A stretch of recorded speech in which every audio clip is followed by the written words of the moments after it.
এই বেয়াদব বলে কি, রসুল করিম সাল্লাল্লাহু, শব্দগুলা দেখেন, হযরত আলীর সাথে ফাতেমার হঠাৎ করে ঝগড়া হয়ে গেল। হযরত আলী মসজিদে নববীর মধ্যে গিয়ে শুয়ে পড়েছে। এদিকে বিশ্বনবী হযরত আলীর সন্ধানে মসজিদে নববীতে গেছে। বিশ্বনবী এই পাশে আছে, আলী ওই পাশে যায়। বিশ্বনবী ওই পাশে গেলে আলী এই করটে আসে। আলী মনে মনে বলে, এতক্ষণ পর্যন্ত মেয়ে ডিয়াডি করছে, এখন আসছে মেয়ের বাবা আমার লোকে ডিয়াডি করতে। দেখছেন, আপনারা মনে করতেছেন আমি ইতিহাস বলতেছি না, এই নবীর হাদিস বলতেছে। আপনাদের ব্রান্ড বক্তা বর্তমান সময়ে। বিশ্বনবী বলে মেয়ে বলে, মানে এতক্ষণ মেয়ে ডিয়াডি করছে, এখন বলে মেয়ের বাবা আসছে ডিয়াডি করতে। আমার নবীর কথা বলতেছে বেয়াদব। আমি আর কি পড়াবো, আমার হাতে টাই বাসতেছে না। এগুলা ভাইরাল বক্তা, এদেরকে বলে স্মার্ট লোকজনে শুনে, বুঝছেন না? আরেকজন বলে কি, হুজুর হ্যাঁ আপনি আর উনি কি এক? দেখছেন কি অবস্থা? আল্লাহ আমি আর উনি এক না হলে একটা কাজ করেন, এক স্টেজের মধ্যে বসাই দেন, এক স্টেজের মধ্যে বসাই দেন। এক বিষয়ের উপর আমরা 1 ঘন্টা কথা বলি, যে কোনো একটা বিষয় নির্ধারণ করে দেন। কি একটা জমানার মধ্যে এসে গেল। এটা বলে এগুলার কোনো কিছু হাদিসের মধ্যে আসে নাই, পুরা হাদিসের মধ্যে এই কথাগুলা নাই। ডিয়াডি করতেছে, ইন্না লিল্লাহি ওয়া ইন্না ইলাইহি রাজিউন, এটা হাদিস।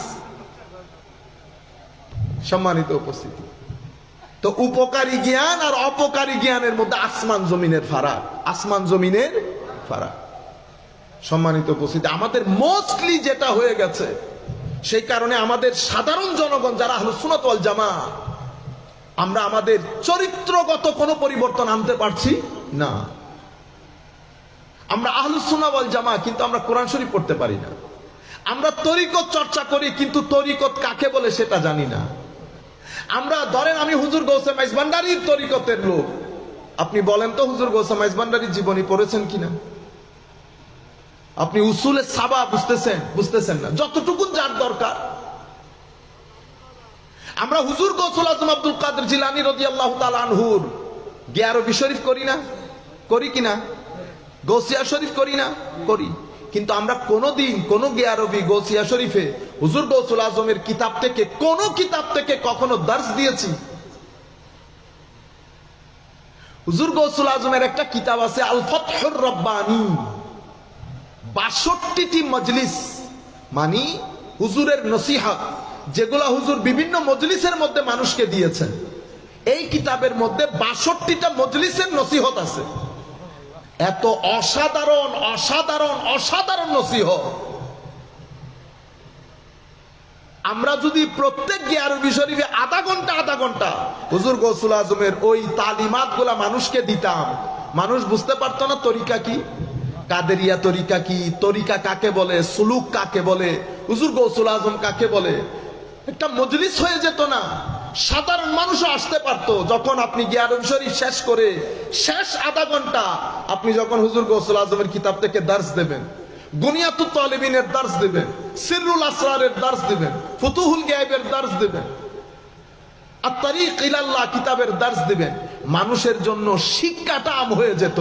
কিন্তু অতীব দুঃখের বিষয় এবং দুর্ভাগ্য, আমরা শিক্ষা ইলম আমাদের পুরা সোসাইটি থেকে বের করে দিয়েছি। আমরা সবকিছু মিলে রসম রেওয়াজের মধ্যে আছি, বাস চলতেছে। তো আমাদের সামগ্রিক কর্মকাণ্ড উর্স সর্বস্ব হয়ে গেছে, তালিম সর্বস্ব না। আমরা সমগ্র তরিকতের সেন্টারগুলা থেকে তাসাউফ এবং তরিকতের দর্শ বন্ধ করে দিয়েছি।